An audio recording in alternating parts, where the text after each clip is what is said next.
essa manhã tão maravilhosa que o Senhor nos dá. Na carta aos Hebreus, no capítulo 8, Hebreus capítulo 8. Glória a Deus, a presença do Senhor está no nosso meio, podemos sentir a graça do Senhor em nossos corações, em nossa comunhão, em nossos louvores até aqui. Que o Senhor continue falando conosco. Hebreus capítulo 8, versículo 6 em diante. Mas agora alcançou ele ministério tanto mais excelente, quanto é mediador de uma melhor aliança que está firmada em melhores promessas. Porque se aquela primeira fora irrepreensível, nunca se teria buscado lugar para a segunda. Porque repreendendo-os, lhes diz: eis que virão dias, diz o Senhor, em que com a casa de Israel e com a casa de Judá estabelecerei uma nova aliança, não segundo a aliança que fiz com seus pais no dia em que os tomei pela mão para os tirar da terra do Egito. Como não permaneceram naquela minha aliança, eu para eles não atentei, diz o Senhor. Porque esta é a aliança que depois daqueles dias farei com a casa de Israel, diz o Senhor. Porei as minhas leis no seu entendimento, e em seu coração as escreverei, e lhes serei por Deus, e eles me serão por povo. E não ensinará cada um ao seu próximo, nem cada um ao seu irmão, dizendo: conhece o Senhor, porque todos me conhecerão, desde o menor deles até ao maior. Porque serei misericordioso para com as suas iniquidades, e de seus pecados e de suas iniquidades não me lembrarei mais. Dizendo nova aliança, envelheceu a primeira. Ora, o que foi tornado velho e se envelhece, perto está de acabar. Amém. Oramos então. Senhor, nós te louvamos, Senhor. Te louvamos porque o Senhor, sim, é misericordioso. Perdoou as nossas iniquidades e os nossos pecados. E fez conosco, Senhor, uma nova aliança. Uma aliança, Senhor Deus, não como a antiga, escrita em tábuas de pedra, mas, Senhor, escrita, Senhor Deus, em nossos corações. Deus, obrigado, Senhor, por tamanha e maravilhosa promessa. Oh Deus, vem mesmo, Senhor Deus, inscrever no nosso coração a Tua palavra, Senhor, a Tua lei, Senhor Deus, para que possamos vivê-la. E que ela possa ser revelada, Senhor, a nós, nessa manhã, Senhor Deus, no íntimo de nossos corações, por meio da ministração da Tua palavra, Senhor. Ensina-nos, Senhor, e, Senhor, te obedeceremos. Em nome de Jesus. Amém, Senhor. Amém, meus irmãos. Então, aqui nesse trecho que lemos, o escritor aqui ele está falando, né, do ministério de Jesus, que ele alcançou um ministério mais excelente, melhor, com melhores promessas, porque a antiga aliança ela tinha promessas também, mas ela foi deixada de lado pelos homens, embora Deus permanecesse fiel. E aprove a Deus, e ele já havia anunciado uma nova aliança que ele faria. Uma aliança eterna, uma aliança permanente, uma aliança muito mais eficaz, duradoura. E é isso que ele está falando, a nova aliança. Essa nova aliança que foi consumada por Jesus, o Messias de Israel, anunciado na antiga aliança. Então essa nova aliança, né, consumada por Jesus lá na cruz, ela absorveu a antiga aliança com todas as suas promessas. A antiga aliança, irmãos, aí quando nós falamos em antiga e nova, aqui nós lemos no trecho que o que foi tornado velho e se envelhece, perto está de acabar.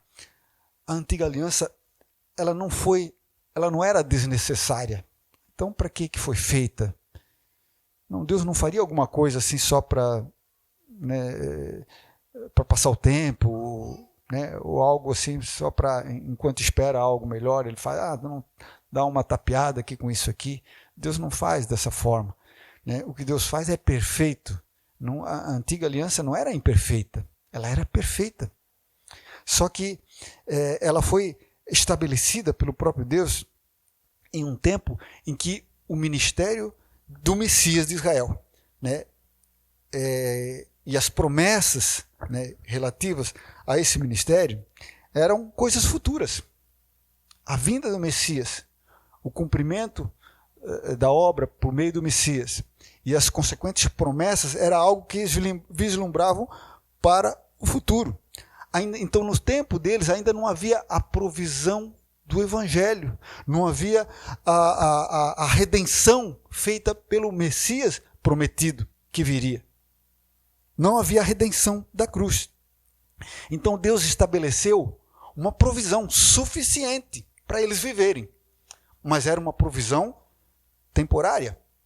Uma provisão, embora temporária, mas era o caminho correto, um caminho perfeito, um caminho justo, uma forma legal e santa de se aproximar de Deus e ter vida com Deus. Era algo feito para aquele tempo, em que as coisas ainda não estavam consumadas. Então, a aliança, né, essa provisão temporária, para os homens se aproximarem dele, é a aliança da lei, que Deus estabeleceu lá no Monte Sinai com Moisés e o povo de Israel. O povo, né, assumiu com Deus o cumprimento, a obediência a essa aliança. Mas essa aliança, feita lá, né, tendo Moisés como mediador, ela tem o mesmo fundamento, irmãos, da nova aliança feita por Jesus. A mesma base. Isso não mudou. A essência da aliança é a mesma. Ela tinha o mesmo princípio para a justificação dos pecados, para justificar o pecador. É o mesmo princípio da nova aliança, já estabelecido na antiga aliança com um formato diferente. Então, esse princípio de justificação, qual era? O arrependimento e a fé no Salvador. Arrependimento dos seus próprios pecados, da sua condição pecaminosa, humana, caída, e fé em Jesus, naquela oportunidade, fé em Deus que iria prover a redenção por meio de um Salvador que viria. Então, esse é o mesmo princípio, irmãos, pelo qual, antes mesmo da lei, da aliança da lei, antes da aliança da lei, Deus se relacionou com os patriarcas. Abraão, ele é anterior à lei. Então, o mesmo princípio que justificou Abraão é o que estava inserido na antiga aliança e que está na nova aliança. Qual o princípio? Arrependimento e fé. A Bíblia diz, com relação a Abraão, que quando Deus disse para ele, olha para as estrelas, né? A tua descendência vai ser como as estrelas do céu, uma areia da praia, de tão numerosa que aí Deus fez promessa sobre a descendência de Abraão. E a Bíblia diz que ele creu, Abraão creu no Senhor, e isso lhe foi imputado por justiça. Então Abraão, ele antes da lei, ele já foi justificado por meio da fé, por ter crido em Deus. Sem as obras da lei, porque elas não existiam ainda, mas simplesmente por meio da fé. Antes mesmo de Deus fazer a aliança com Abraão, a aliança da circuncisão, Abraão já tinha sido justificado pela fé. Esse é o princípio, é a base, irmãos. Quando Jesus, é o mesmo princípio que Jesus citou na parábola, que ele fala do fariseu e publicano que subiram ao templo para orar. E que aí o fariseu, em voz alta, ele orava a Deus dizendo, Senhor, graças te dou, porque eu dou o dízimo, eu jejuo 3 vezes por semana, eu oro todos os dias, enfim, e eu não sou como este pecador, apontando ali para o publicano. Né? E o publicano, lá no fundo, né, com a cabeça baixa, ele nem ousava, né, levantar a sua voz ou olhar para o alto, ele batia no peito e dizia, tem misericórdia de mim, pecador. E Jesus disse o quê? Que aquele publicano, ele desceu justificado para sua casa. Enquanto que o fariseu, ele não foi justificado. Embora ele cumprisse todas as religiosidades dele ali, ele não estava justificado. Por quê? Arrependimento e fé. A base da justificação dos nossos pecados. Então, amados, Deus estabeleceu, então a antiga aliança, Deus estabeleceu a aliança da lei como um farol no meio das trevas, como uma luz, né, uma luz que apontava para o céu, para o relacionamento com Deus, que apontava para o divino, né? Para se aproximar de Deus e ser aceito por Deus. A lei era esse farol, para os homens se aproximarem e serem aceitos por Deus. Essa era a forma de se chegar a Deus. A lei, ela estabelecia ritos, estabelecia cultos, sacrifícios, obrigações exteriores, né? Que aquelas pessoas, né? Aquele que apresentava o seu culto a Deus, ele apresentava dessa forma, com esses ritos, com esses sacrifícios e tudo mais, mas ele precisava estar motivado por amor a Deus, por devoção a Deus, né, por obediência a Deus. E isso já estava estabelecido lá na lei, no primeiro mandamento, em que Deus, né, diz para eles renunciar a qualquer tipo de idolatria, qualquer ídolo, e somente reconhecer a Ele como Deus único e verdadeiro e amá-lo. E dessa forma amá-lo. Amar e crer em Deus. Isso está relacionado, é intrínseco, não tem como separar o amor, a obediência e a fé em Deus. Então, o crente lá na velha aliança, ele se aproximava de Deus com os cultos, sim, mas a motivação, aquilo que o justificava, era o amor e a obediência a Deus, a fé em Deus. Né?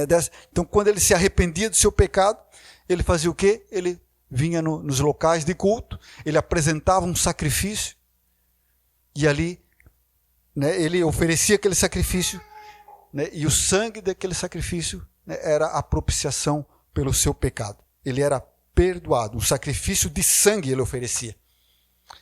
E é interessante, irmãos, assim, ó, ali em Hebreus 9, 22, diz assim, e quase todas as coisas, segundo a lei, se purificam com sangue, e sem derramamento de sangue não há remissão de pecado. Então, quando a lei estabeleceu, né, e Moisés anunciou aquela aliança, todos os objetos do culto, o próprio santuário, o altar, os sacerdotes, tudo foi aspergido sangue sobre esses objetos, sobre essas pessoas e sobre o povo também. E esse sangue era para purificação, uma purificação exterior. Porque eles precisavam se aproximar de Deus com fé e com arrependimento. Então, diz aqui que na velha aliança, né, as coisas se purificavam com sangue. E sem sangue, e isso aqui, irmãos, é um princípio espiritual, é um princípio eterno. Sem sangue não há remissão, não há perdão sem sangue. É meio estranho às vezes, né? Puxa, sangue. A Bíblia diz que a vida está no sangue. Então é vida por vida. Sangue por sangue. Então sem sangue não há remissão de pecado. E aí no versículo 22 diz assim, ó, e quase todas as coisas, aliás no versículo 23, de sorte que era bem necessário que as figuras das coisas que estão no céu, ou seja, quais são as figuras das coisas que estão no céu? O santuário. Ele era uma figura daquilo que está no céu. Então essas figuras assim se purificasse com sangue. Mas as próprias coisas celestiais, aquelas coisas que são reais, cujo santuário é uma figura, então aquelas coisas que são reais, com sacrifícios melhores do que estes. Então não poderia ser um sacrifício de animal. Haveria que ter um sacrifício muito melhor, porque é um santuário celestial, simbolizado num santuário terreno. Então, né, a aliança antiga, ela exigia purificação por meio de sangue, sugerindo o quê? Uma morte expiatória na aliança antiga. Uma morte substitutiva, em que o animal substituía o pecador. Ele impunha a mão sobre a cabeça do animal, transferia para ele a sua culpa e derramava o seu sangue, a vida do animal. Inocente. Não tinha nada a ver com isso, né? Mas era um sangue substitutivo, um sacrifício substitutivo, né? Agora, uma aliança melhor, confirmada por melhores promessas eternas, permanentes, celestiais, exige um sacrifício melhor. Exige também um sacrifício expiatório. e sangue. E morte e o sangue. O princípio é o mesmo. De morte substitutiva. O versículo 9 que nós lemos no capítulo 8 diz assim: não segundo a aliança que com seus pais eu fiz no dia em que eu os tomei pela mão para os tirar do Egito, como não permaneceram na minha aliança, eu para eles não atentei. Então vejam só, quando Israel passou a observar os cultos de forma muito metódica e cuidadosa e detalhada, inclusive acrescentaram uma série de tradições e observações com relação ao culto a Deus, que não era só o santuário, era a guarda do sábado, era a questão de dízimos, a questão do relacionamento com os servos, com os irmãos, com as autoridades. Então, uma série de princípios estabelecidos na lei. Então, Israel começou a seguir isso na medida que podiam, né, de forma muito cuidadosa, com os sacerdotes, né, ensinando o povo. Né, e eles faziam isso, prestavam esse culto a Deus. Só que houve um estágio da existência da nação em que eles começaram a se distanciar de Deus e continuaram praticando os mesmos cultos da mesma forma atenciosa e cuidadosa. Só que o coração deles estava longe de Deus. Não havia amor, não havia mais obediência e nem fé. Quando Jesus vem, nós vemos uma hipocrisia de homens que não tinham temor de Deus, mas que eram extremamente religiosos. Que cuidado que nós precisamos ter. A igreja, ao longo da história, foi assim e é assim ainda, irmãos. É assim ainda. O ser humano tem a capacidade de se acomodar dentro de um sistema religioso, de práticas e ritos cotidianos e rotineiros, e aquilo que era vivo no seu coração, no relacionamento com Deus, acaba se apagando. A fé já não é mais a mesma. Faz-se coisas, né, sem considerar que Deus está habitando dentro de si, sem temor de Deus.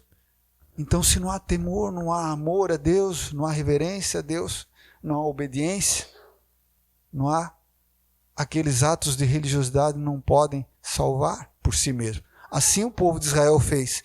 Eles abandonaram a Deus, desobedeceram, deixaram de amar, de crer em Deus, e eles quebraram o princípio da lei, a única coisa na lei que realmente poderia justificá-los do pecado. Então eles vinham com os animais e tudo mais, está aqui o animal, e bota a mão na cabeça, tchau, mas sem relacionamento nenhum, sem arrependimento nenhum, sem fé, um ato de religiosidade, achando que aquele ato iria justificá-lo. Então os homens passaram a fazer assim. E hoje nós temos que ter esse cuidado, irmãos, não achar que algumas práticas religiosas, né, elas podem nos levar para o céu. O que nos leva para o céu é um relacionamento vivo, dinâmico, ativo com Deus por meio de Jesus Cristo, o nosso Salvador. E não há outra forma, irmãos. Então, e a Bíblia diz, então eles faziam isso, quebraram esse princípio da lei, e a Bíblia diz que sem fé é impossível agradar a Deus. Você pode oferecer todos os sacrifícios do mundo. Eles poderiam oferecer todos os sacrifícios. Nós podemos oferecer todos os nossos sacrifícios.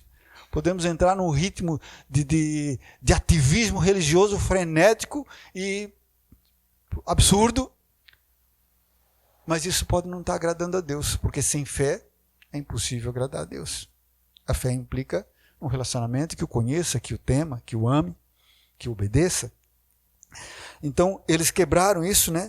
E assim, mesmo Deus tendo sido fiel, eles quebraram a aliança. Deus cumpriu a aliança perfeitamente que tinha feito com eles. Eles é que não cumpriram. Né? A nova aliança, irmãos, então ela não foi uma mudança nos planos de Deus também. Deus não mudou os planos agora, então como eles quebraram a aliança, eu vou fazer uma outra então. Não. A nova aliança já estava nos planos eternos de Deus. Deus não muda, Ele não iria fazer algo para depois arremendar mais adiante. Né? Então, tudo já estava dentro dos planos eternos de Deus. A nova aliança, ela não mudou esses planos. Né? Esses planos já estavam decretados. A antiga aliança era uma fase, uma etapa necessária para o cumprimento da primeira aliança. para a implementação da primeira aliança. A antiga aliança era uma etapa necessária e não podia estar fora desse contexto todo de redenção humana. Deus, por meio daquela aliança, né, os homens eram justificados também, por meio da fé. E certamente muitos outros motivos tem da antiga aliança que a gente também não conhece, que são da soberania de Deus, da sabedoria de Deus, que não chega ao nosso alcance, mas nós podemos entender como um dos motivos de existir essa antiga aliança é para mostrar a total impossibilidade do homem lá na antiga aliança, né, de alcançar os altos padrões morais e de santidade e de justiça de Deus. Então os homens iam receber aqueles mandamentos e iam ver que, puxa, eu não tenho, né, essa força aqui dentro por causa do pecado para amar a Deus dessa forma, que é a primeira lei do mandamento. Eu não tenho essa força dentro de mim mesmo para amar o meu próximo como a mim mesmo. Isso está além do meu poder. E assim cumprir todos os itens dos mandamentos de Deus. É muito superior esse padrão moral santo de Deus. Então, quando o homem reconhecer isso, pela lei ele poderia reconhecer isso. Aí ele poderia sim se entregar a Deus, se render a Deus e depender da misericórdia de Deus e da provisão de Deus para que perdoe o pecador. A partir do momento em que ele reconhece esse seu pecado e se volta para Deus buscando a salvação e o perdão. Então, essa velha aliança, ela tinha o seu lugar dentro do plano eterno de Deus. O versículo 13, né, diz assim, que nós lemos, né? Dizendo nova aliança, envelheceu a primeira. Ora, o que foi tornado velho e se envelheceu, perto está de acabar. Então, os sacrifícios, os ritos, as oblações, o próprio santuário, o sacerdócio e todas as práticas religiosas e ritualísticas, né, tudo o mais que eram elementos da velha aliança, da aliança da lei, cumpriram-se totalmente em Jesus, o Messias. Todos os detalhes ritualísticos da lei se cumpriram em Jesus. A lei moral de Deus, ela não mudou. A lei dos 10 mandamentos, de amar a Deus, ao próximo, de não matar, não roubar e tudo mais que está resumido no amor a Deus e ao próximo, isso não foi abolido. Porque isso é um princípio eterno de Deus.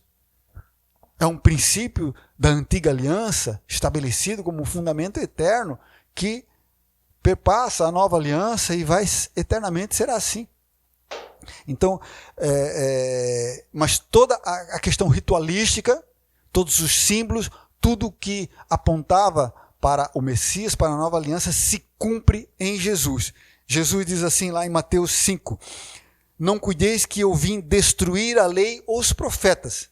Jesus não veio revogar a lei, destruir a lei. Ele até disse que tudo iria se cumprir, nenhum tio, que é o menor símbolo gráfico do hebraico, nenhum tio seria retirado da lei sem que tudo se cumprisse. Então, quando Jesus diz, olha, não cuideis que vim destruir a lei e os profetas, não vim para destruir, mas para cumprir. Quando ele cumpre nele todas os ritos e formas e símbolos e tudo que apontava para o Messias se cumpre nele, a lei se cumpre na pessoa de Jesus.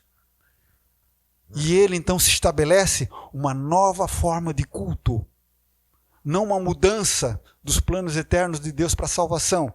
Não uma mudança do princípio de justificação, que é o arrependimento e a fé. Isso não muda, continua o mesmo. É a mesma base desde Abraão, desde Noé, que foi achado justo perante aquela geração que era injusta. Então, a justiça de Deus permanecia mesmo, era imutável. Agora Deus estabeleceu uma nova forma de se aproximar dele. Por quê? Porque havia um santuário muito melhor, um sacrifício muito melhor, um mediador muito melhor, muito superior. Aquilo que tudo estava prefigurado na antiga aliança se cumpria em Jesus para que ele como o precursor, como mediador, estabelecesse uma nova aliança. Hebreus 10, versículo 1 diz assim: porque tendo a lei a sombra dos bens futuros e não a imagem exata das coisas, nunca, pelos mesmos sacrifícios que continuamente se oferece cada ano, pode aperfeiçoar os que a ele se achegam. Então vejam, a lei, ela tinha ela era sombra dos bens futuros, imagem, não a imagem exata das coisas. E por ser uma sombra, ela não tinha capacidade de aperfeiçoar eternamente. Por isso os sacrifícios precisavam ser repetidos sempre, né? O arrependimento, irmãos, e a fé em Deus, o arrependimento é algo repetitivo na nossa vida ainda hoje, aquele princípio. A fé em Deus tem que permanecer em nossos corações.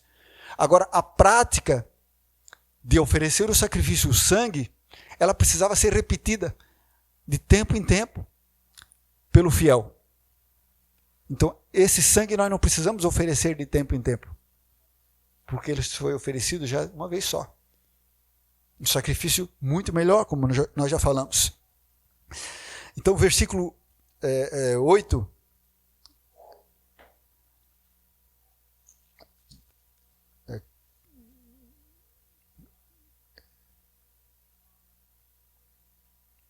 capítulo 8, versículo 8, né? Porque repreendendo-lhes Deus disse: eis que virão dias, diz o Senhor, em que com a casa de Israel e com a casa de Judá estabelecerei a nova aliança. Essa nova aliança, vejam que é estabelecida com Israel. E a gente vem como beneficiário dessa aliança. Então a aliança, ela tem por base o povo da aliança, da antiga aliança. E é estendida a partir de Jesus para toda a humanidade. Virão dias, né? As bases da nova aliança, né? Elas estavam então na antiga. Vejam que ela é feita com Israel. É uma continuidade, né? E assim como a antiga, essa também foi selada com sangue. Hebreus 9, versículo 16, diz assim: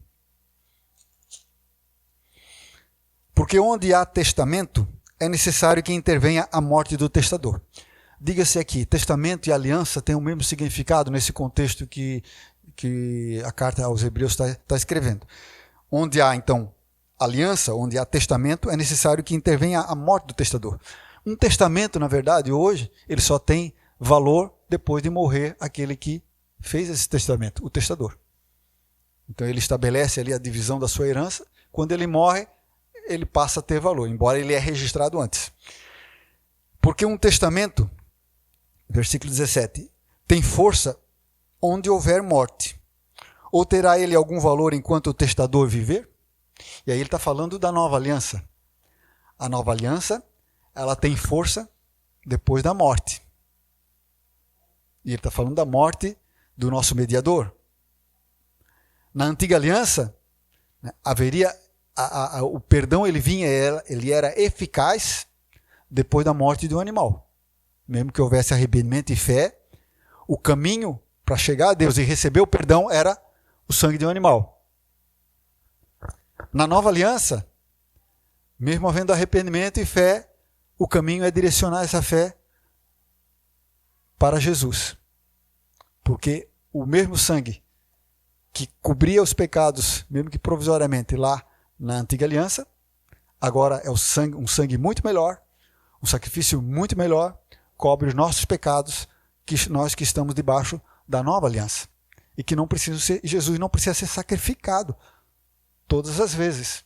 O próprio culto de ceia não é um sacrifício de Cristo, como tem algumas doutrinas, às vezes, que querem fazer entender. Ele não é repetido, porque a própria Bíblia fala claro que ele fez um sacrifício para sempre, eterno. Então nós não sacrificamos a Cristo. Ele já foi sacrificado uma vez somente. Então, da mesma forma, então, a nova aliança ela foi selada com sangue. Assim como a velha aliança. Vejam que é os mesmos princípios, né? Agora, né, uma aliança muito melhor. O versículo 20. Nós lemos o 19, versículo 20. fala de quando Moisés ele estabeleceu a aliança, quando ele selou a aliança, foi quando o tabernáculo foi levantado. Ali eles mataram animais, bodes e bezerros, e o sangue desses animais foi aspergido no tabernáculo, em todos os utensílios do tabernáculo, nos sacerdotes e em todo o povo. Então, ele fez isso. E aí ele falou no versículo 20, está se referindo ao que Moisés disse, dizendo: este é o sangue do testamento que Deus vos tem mandado. Moisés disse para o povo: olha, esse é o sangue do testamento que Deus mandou para vocês. Que maravilhoso. O que é que Jesus falou na última ceia? Mateus 26, 28. Quando Jesus inaugura a nova aliança. Jesus, no dia seguinte, ele sairia pendurado na cruz. Ele não poderia fazer isso naquele momento. Né? Mas ele anuncia antes que aquele sangue lá da cruz, que seria no outro dia derramado, e ele toma o cálice, pega o cálice e diz que o conteúdo daquele cálice representa o sangue que será derramado. E aí ele diz assim: porque isto é o meu corpo, isso é o meu sangue, o sangue do Novo Testamento, que é derramado por muitos para a remissão dos pecados. Então, uma alusão ao que Moisés falou. Exatamente, né? Este é o sangue do testamento que Deus vos tem mandado. Esse é o meu sangue, ele disse. Então, Jesus estava mostrando para eles o seu próprio sangue. Moisés pegou o sangue de animal para mostrar para o povo. Não era o sangue dele. Ele não poderia também, né? Expiar pecados. Aí Jesus pega e diz: olha, esse é o meu sangue. Olha só que diferença, irmãos. Que coisa poderosa e grandiosa. Que infinitamente maior é esse sacrifício. Esse é o meu sangue, o sangue do Novo Testamento. A nova aliança se cumpria. Nova aliança que é derramado para a remissão dos pecados. Irmãos, Jesus é o mediador dessa nova aliança. Moisés era uma figura de mediador da antiga aliança. Uma figura de Jesus. Jesus é o sumo sacerdote que intercede por nós. Os sacerdotes que entravam no templo e o sumo sacerdote que entrava no santuário uma vez por ano eram figuras do nosso sumo sacerdote celestial, Jesus Cristo. Tudo isso está descrito em Hebreus. Hebreus 9,14. Jesus é o próprio, além de ser o mediador, o sacerdote, Jesus, diferente aí dos homens na antiga aliança, Jesus é o próprio sacrifício pelos nossos pecados. Ele se faz aquele cordeiro, ele prefigura aquelas ofertas dos cordeiros que eram mortos no templo. Então veja só, ele é o mediador, ele é o sacerdote e ele é a oferta. Isso tudo está descrito. Hebreus 9:15, Hebreus 8:1, Hebreus 9:14. Jesus é tudo dentro da nova aliança, irmãos, é o centro de tudo. É a forma de chegarmos a Deus. Por isso que às vezes as pessoas, puxa, por que os crentes falam tanto de Jesus? Jesus é o centro da palavra de Deus. A Bíblia nos fala isso. E nós cremos naquilo que Deus falou a respeito da sua palavra eterna para nós. Então, a única forma de se achegar a Deus é por meio de Jesus Cristo. Por quê, irmãos? Por causa de tudo isso que ele fez em nosso favor.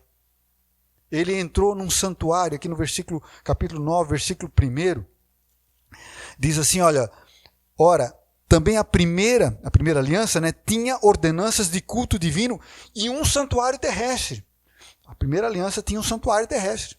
Ela só foi selada, na verdade, depois de 1 ano lá no Monte Sinai, Deus dando as leis para Moisés. Depois de 1 ano que o tabernáculo ficou pronto, ele foi edificado, aí ele foi ungido com aquele sangue, foi aspergido o sangue, e aí a lei foi selada naquele momento, quando o santuário foi levantado. E quando nós lemos capítulo 8, versículo 5, diz assim, de Hebreus, os quais, falando da lei, do tabernáculo, dos cultos, né, os quais servem de exemplo e sombra das coisas celestiais. Então aquele tabernáculo, aquele sacerdócio, aqueles sacrifícios, eles eram sombras de coisas celestiais, de coisas que estão no céu.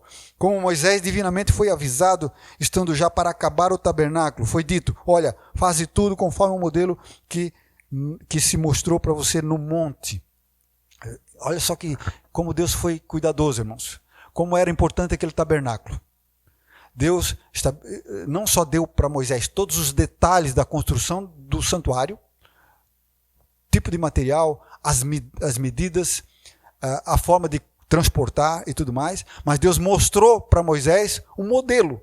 Então existe um santuário no céu, que Moisés teve visão dele, como diz aqui, conforme o modelo que no monte se te mostrou.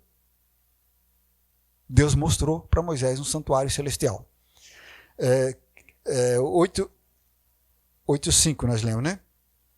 8:2 diz assim, falando de Jesus, que é ministro do santuário e do verdadeiro tabernáculo, o qual o Senhor fundou e não o homem.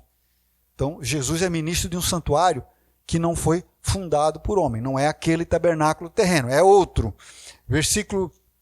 Capítulo 9, versículo 23. De sorte que era bem necessário que as figuras das coisas que estão no céu assim se purificassem. Então, as figuras das coisas que estão no céu é o tabernáculo.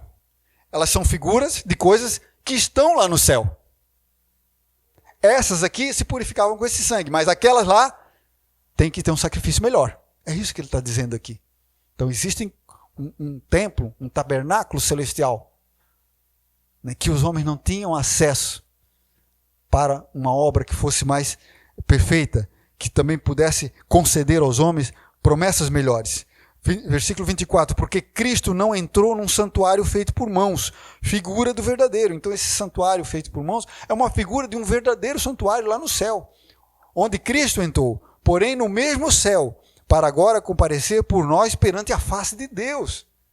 Os sacerdotes se apresentavam no Santo dos Santos uma vez por ano com o sangue em favor do povo, diante da arca do testemunho, onde estava a presença da glória de Deus. Ali eles se apresentavam em favor do povo. E Jesus, então, ele ressuscita, ele é morto e se apresenta diante deste tabernáculo com o seu sangue, em favor daqueles que se arrependerem e crerem. Olha que coisa grandiosa. Lá no céu, diante de Deus. Quem mais pode fazer essa obra, irmãos? Quem mais poderia fazer isso por nós? Por isso nós vamos a Jesus. Por isso Jesus é o centro. O eterno Filho de Deus, gerado do Pai, no seio do Pai, eternamente com o Pai. Então, amados, quando nós entendemos isso, capítulo 10, versículo 19, ele quase que conclui todos esses ensinamentos. Ele diz assim, tendo, pois, irmãos, ousadia para entrar no santuário pelo sangue de Jesus.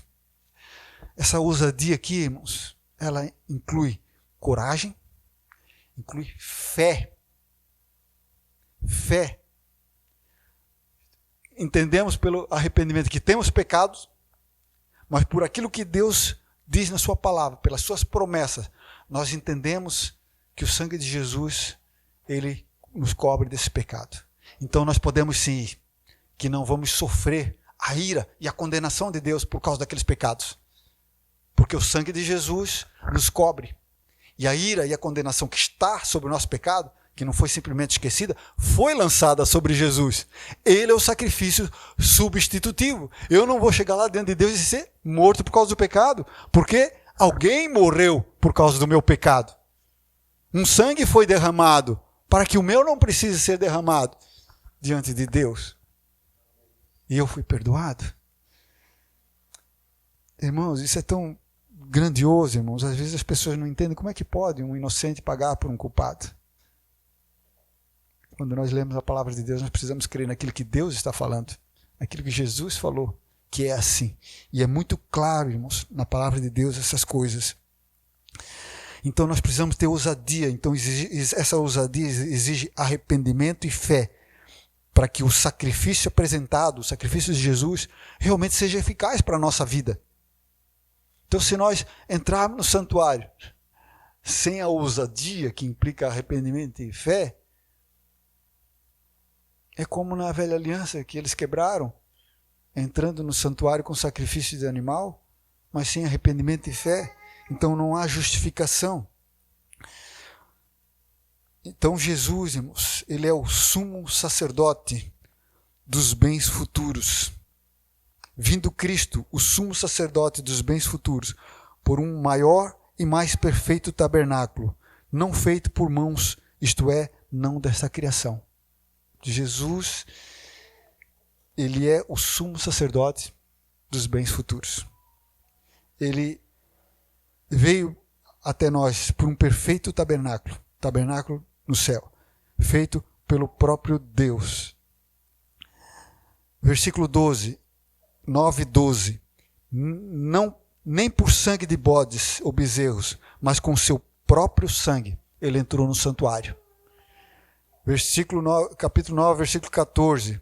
Quanto mais, se aqueles animais, então, eles purificavam os imundos, quanto mais o sangue de Cristo, que pelo Espírito Eterno se ofereceu a si mesmo imaculado a Deus, purificará as vossas consciências das obras mortas para servirem ao Deus vivo. As nossas consciências são purificadas de obras mortas, as práticas da velha natureza, pecaminosas, que conduziam à inimizade, que nos levavam à inimizade contra Deus.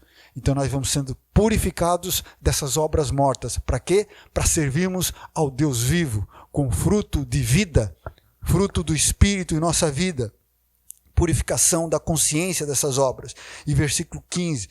E por isso ele é mediador de um novo testamento, para que, intervindo a morte para a remissão da transgressão que havia debaixo do primeiro testamento, os chamados recebam a promessa da herança eterna. Por isso, ele é mediador de um novo testamento. Por isso, Jesus pôde selar um novo testamento, irmãos. Porque ele cumpriu todas as ordenanças da antiga aliança. Quando ela se cumpre nele, Deus não revoga a velha aliança.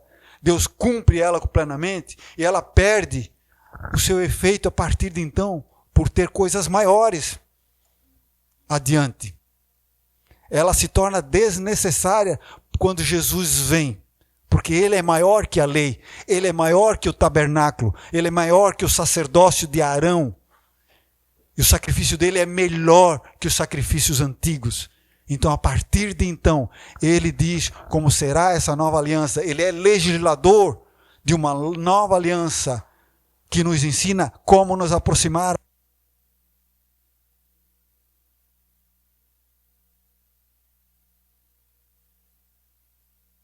Que tem o mesmo fundamento da antiga. Arrependimento e fé para sermos justificados diante de Deus. Amém, meus amados? Amém. Então, amados,